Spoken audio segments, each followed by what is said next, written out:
Situaciones más delicadas en el Consejo de Seguridad ha sido siempre la decisión que deben tomar las grandes potencias.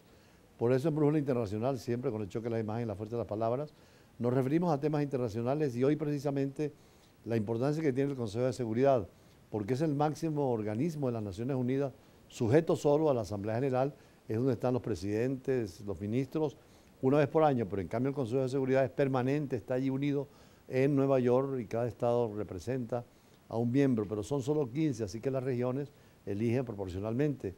En América Latina hay 2 miembros del Consejo de Seguridad que se van turnando permanentemente, pero hay unos que tienen una gestión más importante porque tienen derechos especiales, son los que triunfaron en la Segunda Guerra Mundial. Son precisamente Estados Unidos, Rusia, China, Francia e Inglaterra. Hoy se habla de democratizar al Consejo de Seguridad por los problemas que siempre permanentemente presentan de confrontación. Cuando es una tesis favorable a Rusia, hay el veto de China o de Rusia, pero frente a Estados Unidos, y lo mismo cuando hay una posición de Estados Unidos, como pasó ayer en el Consejo de Seguridad, hay el veto ruso y por lo tanto no se acuerda nada, y debiera ser un organismo más funcional. Por eso tenemos que empezar con el Consejo de Seguridad de las Naciones Unidas, que rechazó 2 nuevos proyectos de resolución sobre el conflicto israelo-palestino, presentados por Rusia y Estados Unidos, cada uno en un enfoque distinto. En el caso de Rusia, señalando más a la situación terrible que hay en Gaza, según ellos, por la situación del gobierno de Israel y los bombardeos, y en la otra de Estados Unidos, matizando más el acto terrorista que condenó la comunidad internacional y que por supuesto es distinta a la posición de Rusia, pero ni una ni otra tuvieron el apoyo necesario porque siempre hay el derecho a veto, cosa que dificulta que se tomen resoluciones tan importantes por el Consejo de Seguridad. Algunos estados predican, como Francia, que sea por mayoría siempre esas resoluciones y no por la unanimidad con el veto de los estados que nada más estos 5 tienen en ese órgano tan importante, Naciones Unidas. Veamos. Rechazo a 2 nuevos proyectos de resolución sobre el conflicto israelo-palestino en el Consejo de Seguridad de la ONU. El texto propuesto por Washington, votado en primer lugar el miércoles, recibió 2 abstenciones, 10 votos a favor y 3 en contra, entre ellos Rusia y China, que tienen derecho a veto.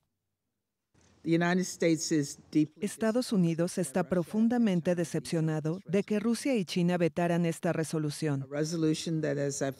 Una resolución que, como he dicho, era firme y equilibrada y que fue producto de consultas con los miembros de este Consejo.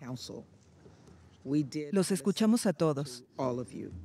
Incorporamos comentarios y trabajamos para forjar consenso en torno a una resolución que enviaría un mensaje claro al mundo. Además de condenar los ataques de Hamás y otros grupos, el texto afirmaba el derecho de todos los estados a la autodefensa sin mencionar específicamente a Israel.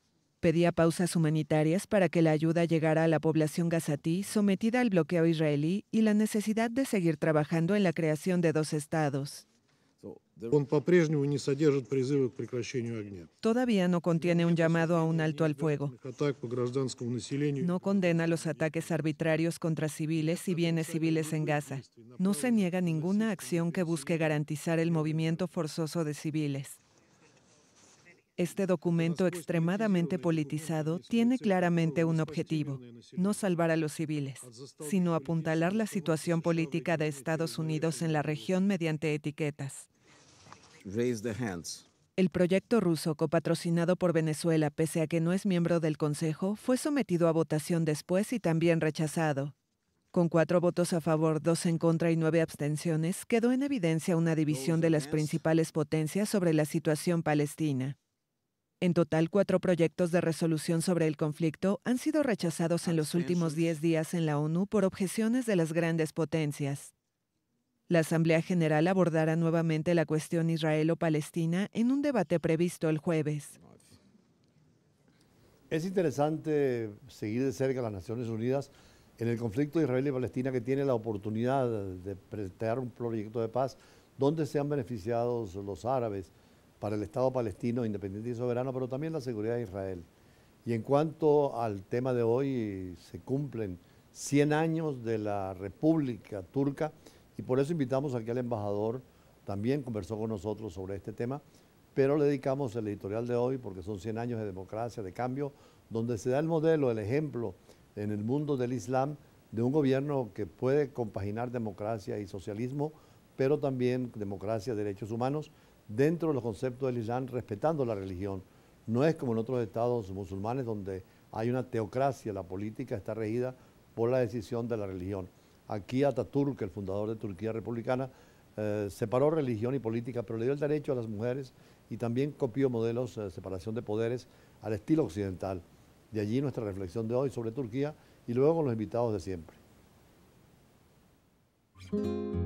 Con motivo a tener en Brújula Internacional el embajador de Turquía, vamos a dar algunos datos importantes sobre este país. Turquía se fundó como república hace 100 años, en 1923, después de la caída del Imperio Otomano, que durante más de 600 años tuvo el control de medio mundo. Turquía es un estado democrático y pluralista, laico, con libertades religiosas, precisamente por la nueva república del padre de los turcos, Atatürk.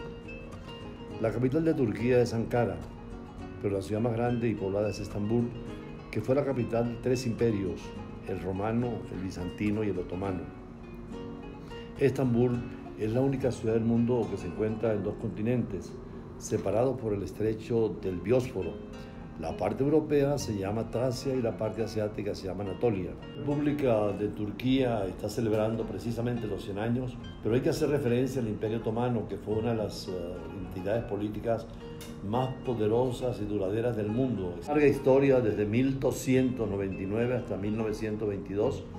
Sin embargo, durante el siglo XIX el imperio comenzó a debilitarse debido a una serie de problemas internos y externos. Esa debilidad fue aprovechada por las potencias europeas que comenzaron a desmembrar el imperio. Todo el Medio Oriente está hoy dividido. La influencia inglesa y francesa es determinante y después la de Estados Unidos y Rusia. El punto de inflexión definitivo llegó con la Primera Guerra Mundial. El Imperio Otomano eligió aliarse con las potencias centrales, Alemania y Austria-Hungría. Cuando estas perdieron la guerra, el imperio también sufrió las consecuencias. El Tratado de Sèvres de 1920 intentó dividir el territorio del Imperio Otomano entre varias naciones. Sin embargo, en medio de esta turbulencia, surgió una figura crucial, Mustafa Kemal Atatürk, lideró la resistencia contra la ocupación y las condiciones de los Tratados de Sèvres, movimiento de resistencia conocido como la Guerra de Independencia, que culminó con la abolición del sultanato de 1922 y la disolución formal del Imperio Otomano. En 1923, el Tratado de Lausanne reemplazó al Tratado de Sèvres y reconoció la soberanía de la nueva República de Turquía, con Atatürk como su primer presidente. Así, el fin del Imperio Otomano y el inicio de la República de Turquía marcaron una transición significativa en el Medio Oriente, con repercusiones que aún se sienten hoy en la historia de Turquía desde el Imperio Otomano hasta la actualidad. Ha estado marcada por cambios drásticos y una constante evolución, pero con un sentido fundamental de los derechos humanos y la defensa de la democracia y la justicia.